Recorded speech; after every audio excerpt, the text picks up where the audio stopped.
What's up, everybody?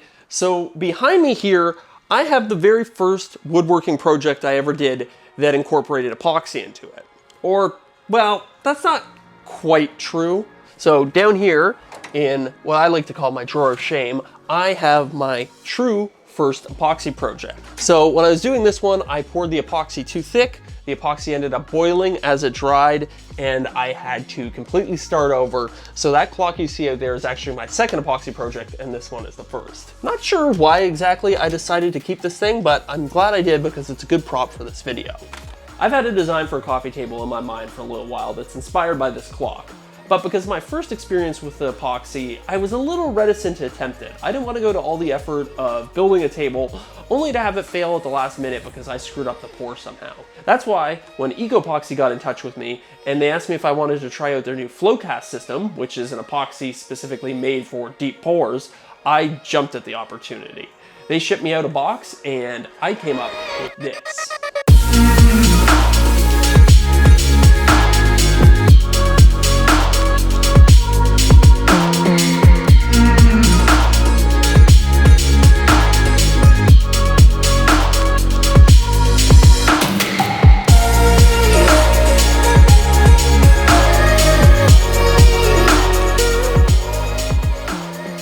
Real quick, before we head over to the shop and I show you exactly how I made this table, I just wanted to take a quick second to thank Ecopoxy for sponsoring this build.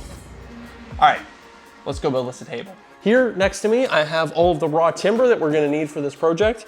It's 5/4 maple and 5/4 walnut. So the first step of this project is just gonna be cleaning this all up and getting it ready to be glued up into little strips. I started the milling process by cutting my 10-foot long boards into more manageable 4-foot and 2-foot pieces. This makes for easier handling on the rest of the tools. Trying to push a 10-foot board through a jointer is basically impossible when you're working by yourself. And speaking of jointers, that's the next step in our milling process. I use the jointer to square up 2 faces of each piece of wood. The jointer is great for removing twists, bows, and basically any type of deformation that can happen to a piece of wood. After the jointer, I then graduated to the planer, which I use to flatten out a 3rd face of each piece. Running wood through the planer takes a while. You have to pass it through many times, with each pass removing a small layer of wood, but I really love watching the rough, furry wood go in one side and come out the other side perfectly smooth with its bare grain exposed. It never ceases to put a smile on my face. All right, so now the wood is all cleaned up and it's square, or at least it's clean and square enough that we can move on to the next step, which is going to be cutting it over behind me on the table saw into small strips. I set the table saw fence to 1 inch, flipped the power switch, and began ripping my strips. I made sure to keep each square face I ran through the jointer earlier pressed against the table saw fence while I was cutting. This ensured that all 4 faces of my wood strips were cut square and true. And in fact, this is actually how I normally square up the 4th face of lumber while milling. Instead of using a jointer, which takes multiple passes, I just do a single long straight cut on the table saw. Oh, and by the way, this gripper pushing block, well, very expensive for what it is super handy for keeping your hands away from the blade while you're pushing small pieces of wood through the table saw. As a final step in the milling process, I cut all of my wood strips to random lengths using the miter saw. The pieces varied in length from 48 inches down to 6 inches. Anything smaller than 6 inches is kind of annoying to work with, so I try to keep them longer than that. I also removed any sections that had chunks missing out of them like this one did. I cut, and eventually I had a decent sized stack of wood blocks that were ready to be used in my favorite part of the process, the glue up. I started by covering my work table with a plastic sheet to protect it from the glue. Then I marked out the approximate dimensions of the tabletop in green painter's tape. The tape helps to keep me organized while I'm laying out the pattern, and also prevents me from accidentally making the tabletop too big or too small. Next, I got to do the fun part of the project. I mixed and matched the various blocks of woods into that pattern you saw earlier. There are no rules, I just shuffle around pieces, cut sections out, and otherwise tweak the pattern until I like how it looks. I started this process with a rough idea of what I wanted to do, but honestly, this is pretty freeform. Once the pattern was finalized, it was time to start applying some glue. The glue I'm using here is Gorilla Glue's wood glue. It's one of the cheaper wood glues, and from all of my experience, it's just as strong as anything else on the market. It also has the added bonus of a 30-minute working time, which is longer than most wood glues. While I was applying the glue, I was careful to leave the glue back of any edges and open areas. I didn't want the glue to squeeze out into these hard-to-reach areas once I clamped everything. And speaking of clamping, That's what I did next. I gathered a ragtag band of various size clamps and began squeezing all the wood blocks together. I did the maple side first, waited 30 minutes, and then did the walnut side. After the clamps came off, I used my track saw to square up one end of each half. Looking at this video, I definitely could have been a bit less wasteful here if I had organized my glue up better. I ended up cutting off a lot of unnecessary walnut, though the maple side was a little bit better. Next, I used my drum sander to sand out any imperfections left over from the glue up. The drum sander has been a real game changer in my workshop. I use it on basically every project now, and it's saved me hundreds of man hours. In the past, I would have used a belt sander or a random orbital sander to do this work over the span of many hours, and the results probably wouldn't have been nearly as good. A few passes on each side, and I had two tabletop halves that were smooth, flat, and ready to be cast in epoxy. That was really loud.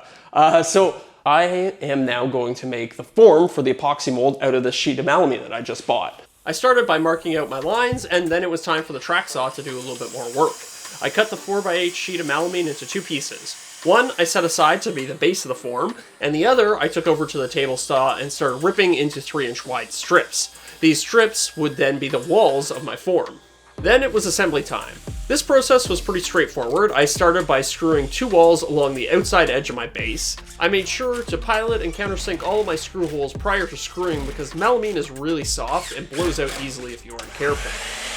Then I cut two more pieces that would be my interior walls. You'll notice that my base is significantly bigger than the size of the actual form I'm making, and that's because I want this form to be reusable, and in the future I might want to do bigger castings. On the underside of the form, I was really diligent about screwing everything down well. The last thing you want during an epoxy pour is a leak, so I really overbuilt this thing. To seal all of the interior corners, I applied a thin bead of silicone caulking. I just used ordinary off-the-shelf kitchen and bathroom silicone that was left over from a renovation project.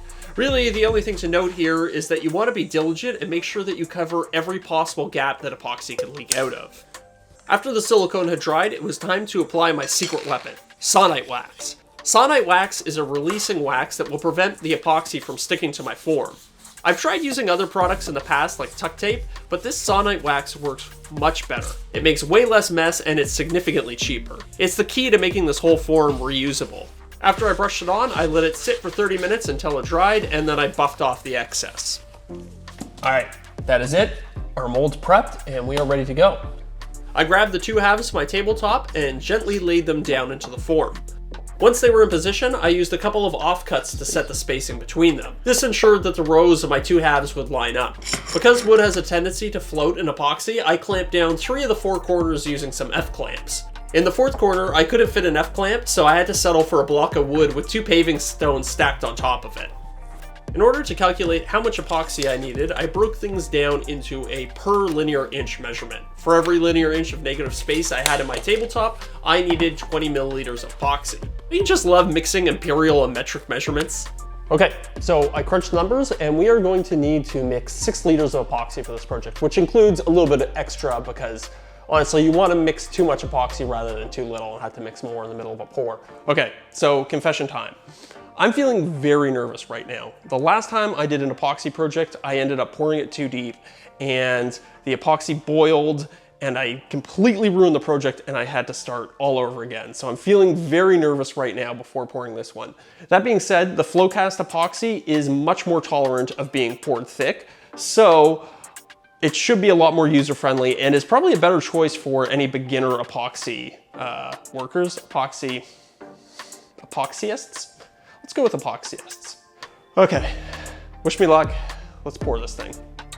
The FlowCast epoxy comes in 2 parts, an A and a B that you mix together at a 2-to-1 ratio. 2. That clear plastic container that I'm pouring into is exactly 1 liter, so it made it really easy to measure out my resins. I poured out 4 liters of part A, 2 liters of part B, and mixed them together in a large bucket. So the nice thing about working with a slow curing epoxy like this is that I don't feel any great rush right now. This has a pot life of 8 hours. So as long as I get this mixed from here and into there within 8 hours, I should be okay. And frankly, I think I can do it in under that. All right, we're all mixed up. You guys ready for this? I'm not gonna lie, this part of the project was a lot of fun. I'd pour out about 1 liter of epoxy at a time, give it a few minutes to settle into all the nooks and crannies, and then pour out some more. Once I had the main volume filled, I carefully filled some of the internal negative spaces to varying degrees of success. I probably should have used a smaller bucket for these. FlowCast cures over the course of 72 hours, so I wheeled the form to the far side of the garage and covered it to prevent any dust or other contaminants from floating into it over the next 3 days. Epoxy also generates a lot of heat as it cures, so I was sure to leave the cover open on all 4 sides to allow for air circulation. Okay, now we just let that bake for 72 hours. 72 hours later, I was back at the shop and I pulled the cover off of the form. Okay, let's take a look at this epoxy and see how it cured. One thing to note is it feels like this epoxy has shrunk a little bit. There's a little bit of a lip here where the wood starts. Not that big a deal, I'll be able to sand that off using the drum sander, but I'm really impressed by the lack of bubbles in this. So you can see a couple spots where there's bubbles near the surface, like here, but if you can actually see deep down into the epoxy, there is nothing. Over the course of 72 hours, all these bubbles have been working their way to the surface. With the inspection out of the way, I started demolding the tabletop. The sonite wax is great, but I still had to use a little bit of gentle persuasion from a hammer and chisel to get it out. I worked my way around the perimeter, and eventually I was able to lift the top right out of the form. With the tabletop out of the form, I was able to start cleaning it up using the track saw again. I included an extra inch of epoxy the whole way around the perimeter as a margin for error. This allowed me to be a little rougher with the tabletop while demolding it and covered me against any accidental chips. I cut off the excess on all 4 sides and was left with a tabletop that was exactly 26 inches wide by 41 inches long. The epoxy is quite dense and makes a lot of dust as you cut it, so I like to do these cuts in multiple passes to avoid overloading my saw. I'll usually do about a ½ inch per pass, and this clear epoxy gives me a great opportunity to demonstrate just what that looks like. Right, now that we've got this thing all squared up, let's run it through the drum sander and even out the surface a little bit. I know I've already talked about how much I love my drum sander in this video, but it really made this step so much easier. If it weren't for the drum sander, I probably would have had to spend all day sanding off this excess epoxy. This step with the drum sander only took about an hour, and I was surprised at how well the sander cut through the epoxy. It was a really smooth sanding experience. I had 150 grit sandpaper in the drum sander, so after I was done there, I finished sanding the tabletop with a random orbital sander and some 220 grit and 320 grit sanding pads.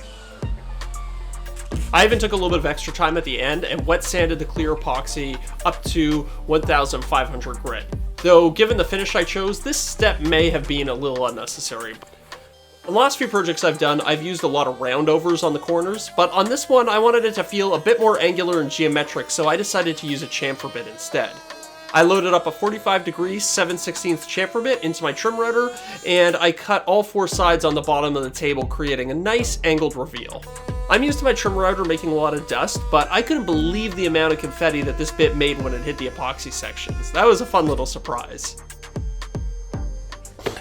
Okay, so this is looking pretty good. It's almost ready to have the finish applied, but I'm gonna set this aside and build the legs first, because I don't want a bunch of metal dust floating around while the finish on this is still wet. I grabbed some 1 1/4 by 1 1/4 square tube steel off of the storage rack and got to work cutting the legs for this project. My design for the legs was pretty simple, so I only had to do 12 cuts total. And I really can't say enough good things about this cold cut metal saw I'm using here. It's so much nicer to work with than a conventional abrasive metal saw. It's quieter, makes less of a mess, and most importantly, it gives much cleaner cuts with no blade deflection. Just watch how quickly it cuts through the steel here. I'm not speeding up this footage at all, and there's no fancy editing going on here. After I was done with the square tube steel, I cut 4 little squares out of 2-inch flat stock that I used as mounting points for the legs.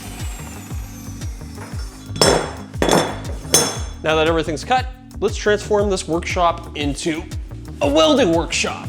Longtime viewers might remember my welding table cover. Well, it's now being transformed into a rolling welding table. I figured since we're doing so much welding in here, it just makes sense to have it be a full table. I'm still pretty new to welding, so take everything I say here with a grain of salt. I laid out my legs on the table and quickly tacked them together while frequently checking them for square. If I messed up or needed to adjust anything, I was able to snap the spot welds by simply twisting the metal. Once I was confident that everything was tacked together square, I set about fully welding together all of the seams. As I'm welding here, I'm trying to make small zigzags with the welder to stitch the metal together.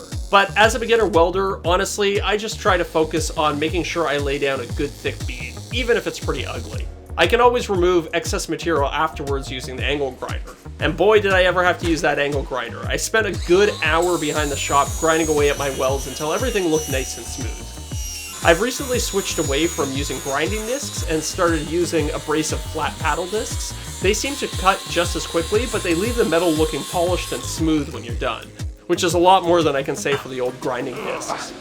All right, these are nice and cleaned up. Let's paint them. To paint the legs, I used the finest black spray paint that Lowe's had for under $10. To simplify the paint application, I used a combination paint and primer in one. I bought a single can and kept on spraying until the can ran dry, which was somewhere between 2 and 3 coats on both legs. It went on really easily, and I was actually quite happy with the finish when it dried. The only minor complaint I have is that it was labeled as a flat black paint, but it was really more of a satin finish. That actually worked out in my favor though, because I was about to finish the tabletop with a satin finish, so the two sheens matched quite nicely. On this project, we are going to be using I'm going to be using a new method of finishing. Usually I like to roll on or brush on my finishes, but today I'm going to try spraying. I've heard a lot of good things about it. I've never really done it before. I got this cheapy sprayer and used it on a couple smaller projects a long time ago, but I've never used it on anything as big as this table. So in this little hopper here, I have some water, and I'm just gonna use that water to thin out my finish a little bit, because it's a good idea to thin your finish before you try and run it through a sprayer. You know what, seeing as this is my first time spraying, I think I'm going to do the bottom first, because if I mess up, I'd rather it would be on the bottom than the top. Here we go, wish me the luck. Spraying on the finish was definitely an interesting experience. It was significantly faster. I was able to spray on a single coat in less than a minute, but because I thinned the finish, I found it was taking a lot longer to dry between coats. I ended up applying 3 coats over the course of 5 or 6 hours with a very light sand between each coat. I think the next time I try spraying on a finish, I'll do a little bit more research and find a product that's purpose-made for spraying. Turns out, there's a little bit of a learning curve when it comes to spraying on a finish. So I think I learned that the trick is to apply the coat nice and thick. I was doing thin coats earlier and it wasn't really working that well, but when I started doing thicker coats, it started to work better. So I've applied a nice thick final coat. I'm gonna let that dry overnight, and then tomorrow I'll come back and attach the legs. That'll be the end of this project. All right, so it's the next day. This thing is now nice and dry. So all we have to do is attach the legs, and then we can take this thing home. So let's not waste any time, let's get to this. I probably should have done this step prior to painting, but thankfully I managed to drill the mounting holes without scratching the black paint. I started by drilling a small 1/8 hole, and then I widened it using a 7/32 drill bit. Then it was a simple matter of attaching the legs to the tabletop. I flipped the table over, grabbed a block of wood to support the legs while I fastened them in position, and set about piloting out all of the mounting holes. Once that was done, I mounted them in position using some 3/4 inch number 10 screws. Okay, time to do 2 very important tests. 1, see if I can lift this on my own, and 2, let's see how stable it is with the legs on it. Oh, not bad. I think it passed both tests. Perfect. Let's load this thing up into the truck and take her home.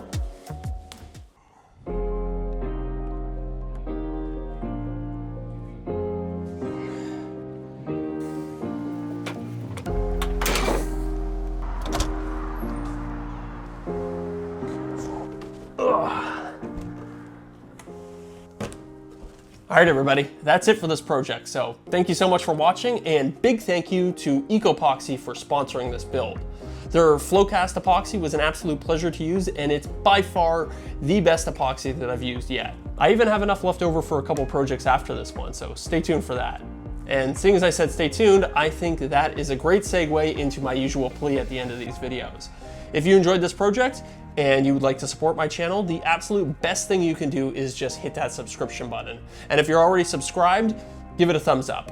All those little interactions really help to show the YouTube algorithm that this video is a quality video that it should show to more people. All right, I think that's it. I hope you all have a wonderful day, and I will see you in the next video. Peace.